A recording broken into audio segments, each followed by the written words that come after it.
అక్కడికి ఏం రాదు రా ఆగి పడుకోండి. యేసు ప్రభు రాకతో ఈ భూమి నాశనం అయిపోతుంది తప్ప ఏ ఉలకలు ఏ చిలకలు ఏమి చేయలేవు. ఎందుకంటే వాటి వల్ల ఏం జరగదు.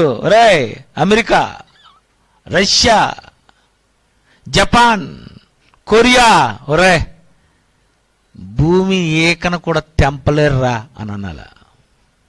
ఎవరేక భూమిని ఏం చేయగలరా? విషయం చెప్పండి రా. ప్రపంచ యుద్ధం 3 కాదు 4 కాదు 100 కాదు ఎన్ని యుద్ధాలు జరిగినా ఒరే ఈ విశ్వం నాశనం కాదురా. నా యేసు రావాలి, ఈ విశ్వం వినాశనం కావాలి.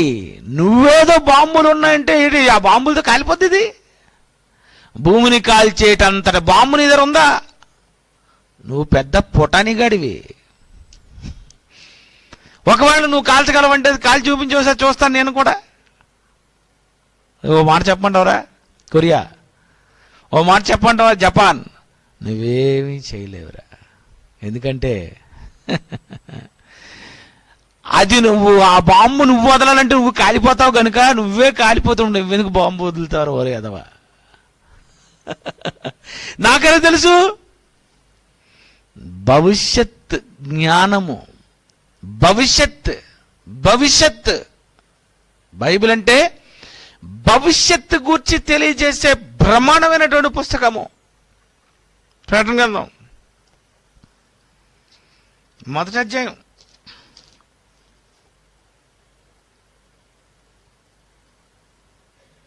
4వ వచనము.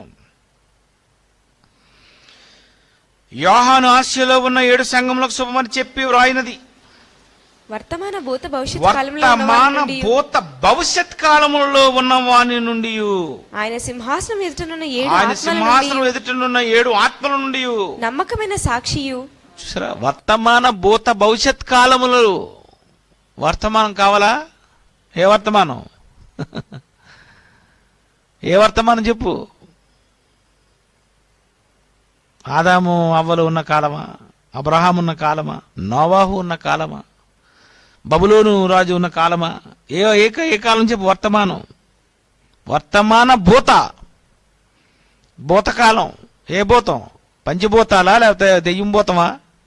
ఏ భూతకాలం చెప్పు? వర్తమానం చెప్పగలను, భూతకాలం చెప్పగలను, భవిష్యత్తు కాలము చెప్పగలను. ఎందుకంటే నా దగ్గర అసలు సిసలైనటువంటి వార్తాపత్రికలు ఉన్నాయి రా. నా దగ్గర నిజమైన వార్తలు నా దగ్గర ఉన్నాయి. నేను పట్టుకున్నటువంటి గ్రంథము ప్రపంచములో అన్ని వార్తలను అందించగలిగే, అందరికీ చెప్పగలిగే కెపాసిటీ కలిగినటువంటి వార్తలు ఇవి. ఈ సువార్త అందరికి అందిపోవాలి. ఈ వార్తలు అందిపోవాలి. నేను అదే చెప్పాను. సువార్త ఈ వాక్యమే. వాక్యమే సువార్త.